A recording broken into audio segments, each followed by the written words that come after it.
Isang kwento ng pag-ibig o isang kwento ng pagtataksil, kapangyarihan at sikretong pilit na itinatago? Ano nga ba ang totoo sa likod ng mata ng kamera? Pag-ibig ba ito o isang dilubyong nagbabadya?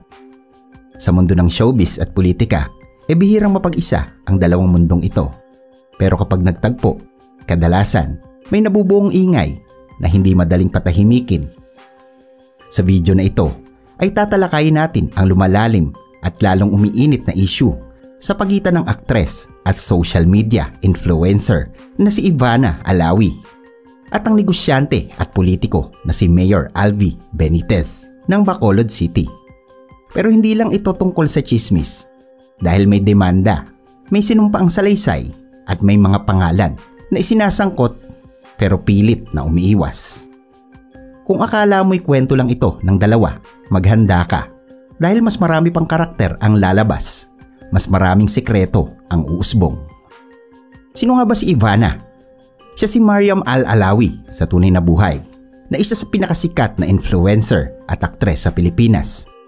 Kilala siya hindi lamang sa kanyang kaseksihan kundi sa pagiging bukas sa buhay niya sa social media, lalo na sa YouTube na kung saan ay milyon ang sumusubaybay sa kanya. Pero sa kabila ng kanyang kasikatan, hindi rin siya ligtas sa mga intriga, lalo na pagdating sa usaping pag-ibig. Siya ay lumaki sa Bahrain at bumalik sa Pilipinas para subukang pasukin ang showbiz. Mula sa reality show na Starstruck hanggang sa pagiging isa sa pinakapinanunood sa YouTube, ay pinatunayan niyang hindi lang siya maganda, marunong din siyang magdala ng emosyon at ng kwento.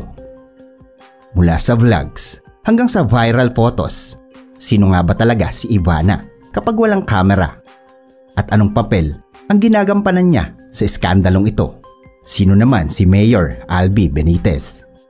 Siya ay hindi lamang basta politiko, isang negosyante na naging film producer, naging congressman sa Negros Occidental, at ngayon ay nanunungkulan bilang mayor ng Bacolod City.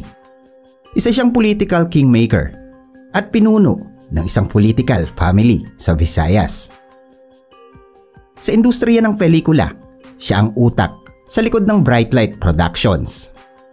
Ang kanyang asawa ay si Nikki Lopez Benitez, na mula rin sa isang prominenteng pamilya. Ang kanilang relasyon ay naging low-key sa publiko, ngunit matagal na ring kasal. Gaano ba kalalim ang koneksyon niya sa showbiz world? At bakit si Ivana ang napag-initan ng publiko? Paano sila nagkakilala?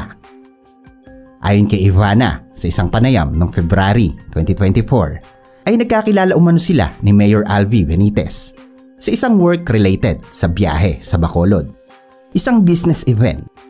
At ayon sa kanya, wala raw umanong namuong romansa at ang lahat ay profesional. Pero dito nagsimula ang mga espekulasyon. Pailang vlogger ang nakakita sa kanila sa isang dinner event. May mga lumabas na larawan na tila sweet ang tinginan at may mga source na nagsasabing sila raw ay madalas na mag-usap kahit na walang proyekto. Negosyo lang ba talaga ito? O may tinatagong emosyon sa likod na mga ngiti sa litrato? Noong 2024, isinampa ni Mayor Benitez ang petisyon para sa annulment ng kanyang kasal kay Nikki Lopez Benitez. Ayon sa balita ng pep.ph, lumabas sa sinumpaang salaysay na ang mayor ay may dalawa umanong anak sa ibang babae. Pero sapat na raw ito para madugtungan ang chismis na dati nang umiikot. May mga dokumentong nagsasaad ng mga petsa ng pagbiyahe, mga photos na isinabmit bilang ebidensya, at ilang palitan ng email. Bagamat maraming bahagi ang nakaredak, sapat ang mga detalye upang mahinuha ng publiko na may mas malalim na relasyon na posibleng umiral. Annulment lang ba ito o bahagi ng mas malalim at mas matagal ng pagtataksil na ngayon lang naibunyag? Noong Mayo 2025, nagsampa ng kaso si Nikki Benitez laban sa kanyang asawa. Ang kaso ay ang paglabag sa Republic Act 9262 o Anti-Violence Against Women and Their Children Act. Ayon sa reklamo, ang pagkakaroon ng kabit at pagtataksil at ang pagbibigay ng emosyonal na sakit ay anyo ng psychological abuse. Sa sinumpaang salaysay, binanggit niya si Ivana bilang kabit at ikwinento ang matagal na niyang suspecha sa pagtataksil.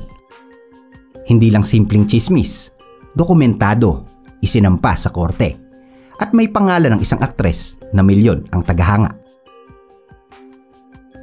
Sa bawat pahina ng reklamo, may pahiwatig ng isang relasyong pilit itinatago sa ilalim ng yaman at kapangyarihan. Agad namang sumagot ang kampo ng mayor. Ayon kay Attorney Peter Sanchez, na abogado ni Mayor Benitez, ang kaso ay walang basihan at isa lang daw itong retaliatory act matapos ang pagsasampa nila ng annulment. Giit nga nila, hindi dapat nadadamay si Ivana at ginagamit lamang ito upang sirain ang imahe ng nasabing mayor. May lumabas ding mensahe mula kay Mayor Benitez sa isang private group chat na nagsasabing, "I hope this issue ends with dignity for the sake of our child." Depensa ba ito o diversion? Totoo nga kayang taktika lang ang lahat para itago ang masakit na katotohanan? Hanggang ngayon, nananatiling tahimik si Ivana ukol sa bagong reklamo. Sa isang panayam niya noon, mariin niyang itinanggi ang pagkakaroon ng relasyon kay Mayor Benitez. Anya, siya ay may ibang karelasyon na hindi politiko, kundi isang pribadong negosyante. Ngunit hindi na siya naglabas pa ng bagong pahayag mula nang lumabas ang reklamo ni Nikki Benitez. Marami ang nagtatanong kung wala siyang kasalanan, bakit siya tahimik. Pero may nagsasabing baka raw ito ang tamang gawin para hindi na lumaki ang issue. O baka naman may legal na payo na tumahimik muna habang bukas pa ang kaso. Sa gitna ng eskandalo, ang pananahimik ba ni Ivana ay pag-iwas o pagtanggap sa katotohanang hindi maitanggi? Hati ang opinyon ng publiko. May mga naniniwalang si Ivana ay ginagamit lamang bilang diversion sa mas malalim pang problema ng mag-asawa. May mga nagsasabi rin na kung walang katotohanan ang akusasyon, dapat ay magsalita si Ivana para linisin ang kanyang pangalan, samantalang ang iba sinusundan ang kwento na parang teleserye, may drama, may kontrabida at may twist. Sa panahon ng social media, minsan ang hatol ay nauuna bago pa man marinig ang buong kwento. Sa ngayon ay aktibo pa rin ang kaso, wala pang inilalabas na desisyon ang korte.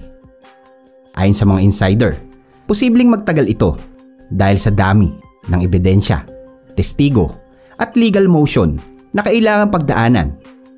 Ang annulment case ay hiwalay pa sa RA 9262 complaint na mas sensitibo dahil may kinalaman ito sa psychological abuse. May panibagong hearing na nakaschedule sa susunod na buwan na kung saan ay inaasahang magsusumite ng karagdagang dokumento ang panig ni Nikki. Ang bawat araw ng katahimikan sa korte ay isang araw ng pananabik at espekulasyon sa publiko. Sa pagtatapos ng ating malalim na pagtalakay, isang tanong ang nananatili sa likod ng mga pangalan, impluwensya at kasikatan. Sino ang tunay na biktima sa kwentong ito? Si Nikki, ang asawang iniwan. Si Mayor Benitez, ang lalaking nagsasabing tapos na ang kanilang relasyon.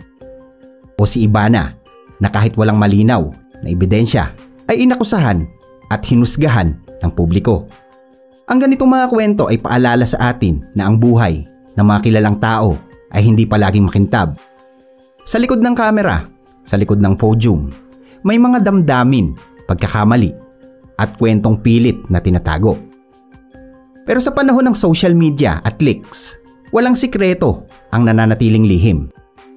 Sa dulo ng lahat ng ito, totoo nga kayang may love story na nauwi sa legal battle? O baka naman ito'y isa lamang trahedyang sinadyang ilantad sa publiko? Kung gusto mo ng ganitong klaseng content, huwag kalimutang i-like, mag-subscribe at i-comment ang iyong saloobin. Ano sa tingin mo? Si Ivana ba ay biktima ng mas malaking laro ng politika o may papel siya sa kwento ng pagtataksil? I-comment mo na lamang sa ibaba. Salamat po.